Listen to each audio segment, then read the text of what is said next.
বলছিলাম, মবের বিরুদ্ধে যখন এনসিপি সোচ্চার হয় তখন আমার মনে হয় যে সত্যি সত্যিই বাংলাদেশে মবের অস্তিত্ব ছিল এবং এখনো সেই অস্তিত্বটা গায়েব হয়নি।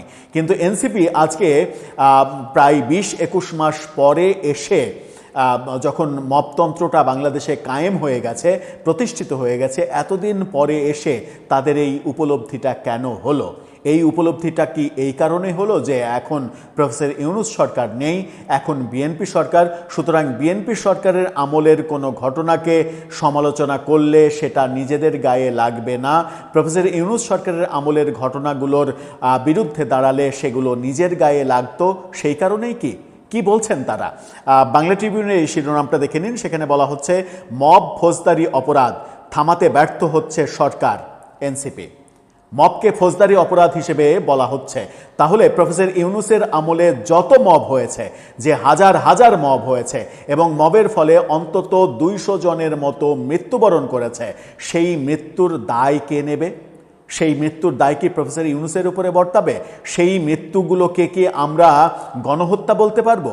১৯৭ জনেরও বেশি যে সংখ্যা, সেই সংখ্যাটা তো মানে সিম্পল দু একটা হত্যাকাণ্ডের মতো নয়।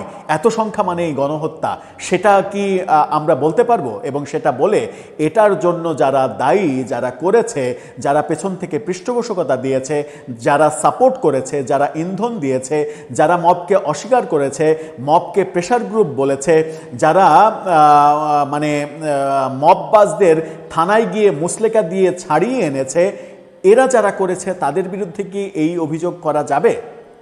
চলুন একটু ঘটনার ভেতরে ঢুকে।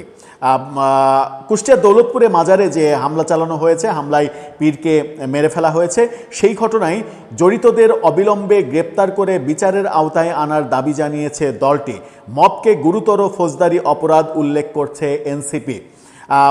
সরকার মব থামাতে ব্যর্থ হচ্ছে বলেও তাদের অভিযোগ।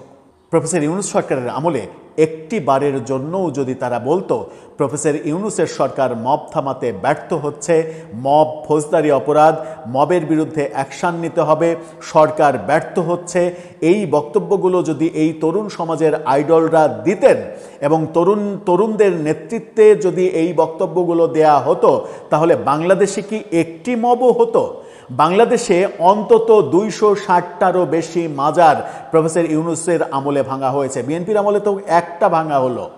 প্রফেসর ইউনূসের আমলে একটা পত্রিকার হিসাবে দেখলাম ২৬৭টা মাজার ভেঙে গুড়িয়ে আক্রমণ করা হয়েছে, কোনোটা শতাধিক মাজার একেবারে গুড়িয়ে আগুন ধরিয়ে শেষ করে দেওয়া হয়েছে। ২৬৭টার উপরে মাজার আক্রান্ত হয়েছে প্রফেসর ইউনূসের আমলে। বিএনপির আমলে একটা হলো মাত্র, তাও মাজার না, আস্তানা।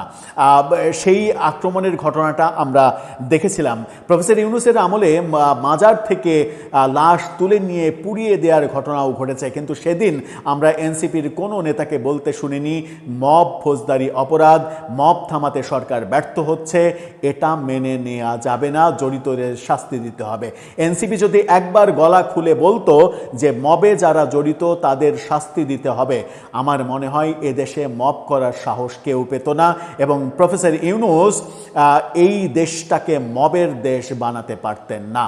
কিন্তু আমাদের সেই প্রিয় ছাত্র সমাজ, আমাদের গর্বের ধন, যাদেরকে নিয়ে আমরা স্বপ্ন দেখছিলাম, যারা নতুন রাজনৈতিক বন্দোবস্ত দেখানোর স্বপ্ন দেখাচ্ছিল, আমাদের বারবার বলছিল, তারা একটি শব্দ উচ্চারণ করলেন না। তবুও মন্দের ভালো যে কুষ্টিয়াতে এত ন্যাক্কারজনক একটা ঘটনার পরে তারা সোচ্চার হচ্ছে, তারা বক্তব্য দিচ্ছে এবং জড়িতদের শাস্তির দাবি জানাচ্ছে। আমরাও তাদের সঙ্গে কণ্ঠে কণ্ঠ মিলিয়ে বলতে চাই, মব ফৌজদারি অপরাধ, মবের বিরুদ্ধে, মবের সঙ্গে যারা জড়িত তাদেরকে গ্রেপ্তার করে সর্বোচ্চ শাস্তি নিশ্চিত করতে হবে, এদেরকে ছাড়া যাবে না।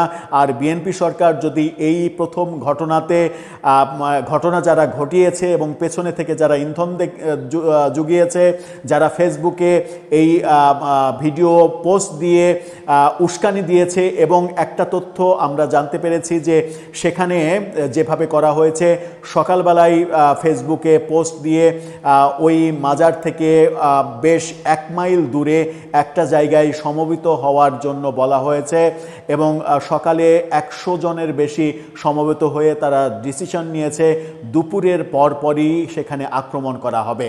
এই যে দীর্ঘ সময় সকালে জনসমাবেশ করা হলো এবং সকাল থেকে দুপুর পর্যন্ত এই সময়টা নেওয়া হলো, এই সময়ে পুলিশের গোয়েন্দা বাহিনী কই ছিল?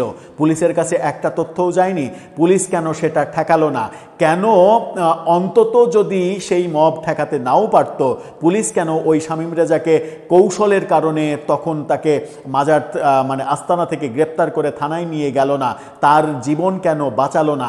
এই প্রশ্ন কিন্তু উঠেছে এবং পরিষ্কার দৌলতপুর থানার পুলিশের গাফিলতি এটার সঙ্গে পাওয়া গেছে। আমরা এনসিপির সুরে সুর মিলিয়ে বলতে চাই যে স্থানীয় এমপি রেজা আহমেদ বাচ্চু মোল্লা এই ঘটনার সঙ্গে যারা জড়িত এবং এই ঘটনা যারা ঘটতে দিয়েছেন তাদের প্রত্যেককে শাস্তির আওতায় আনবেন। কিন্তু আমরা এই সমালোচনাটা করতেও ভুলব না যে এই যে মানে কি বলবো সচেতনতা, এটা যদি এনসিপির প্রফেসর ইউনূস সরকারের আমলে তৈরি হতো, আজকে বিএনপির বিরোধিতা করতে হবে বলেই এটা বলা হচ্ছে, এটা আর মনে হতো না। তাহলে এই দেশটা মবের দেশও হতো না। এই দেশে একটা সুন্দর সমাজ, একটা সুন্দর সামাজিক কাঠামো তৈরি হতে পারত। যাদেরকে আমরা ফ্যাসিস্ট বলছি, ফ্যাসিস্ট বলে তাড়িয়ে দিয়েছি, তাদের চাইতে সভ্য সুন্দর একটা সমাজ আমরা গড়তে পারতাম, কিন্তু সেটা আমরা গড়তে পারিনি। ব্যর্থ হয়েছি, শতভাগ ব্যর্থ হয়েছি এবং শতভাগ ব্যর্থ হয়েছি বলেই এই সমাজে 2024-এর 5 আগস্ট পতনের পরে 2 বছরের কম সময়ে আওয়ামী লীগের জনপ্রিয়তা কয়েক গুণ বেড়ে গেছে শুধুমাত্র এই ব্যর্থতার কারণে। এবং এবারের নির্বাচনে যদি আওয়ামী লীগকে অংশগ্রহণ করতে দেয়া হতো তাহলে আওয়ামী লীগ হয়তো ক্ষমতায় যেত না, কিন্তু হাড্ডাহাড্ডি লড়াই করে প্রধান বিরোধী দল নিশ্চিত করেই হতো। এবং এই প্রফেসর ইউনূস যেভাবে ব্যর্থ হয়েছেন, সেভাবে ব্যর্থ যদি আবার বিএনপি সরকার হয়, তাহলে আগামী নির্বাচন করার সুযোগ পেলে আওয়ামী লীগ কিন্তু আবার রাষ্ট্র ক্ষমতায় ফিরে আসবে, কেউ ঠেকাতে পারবে না।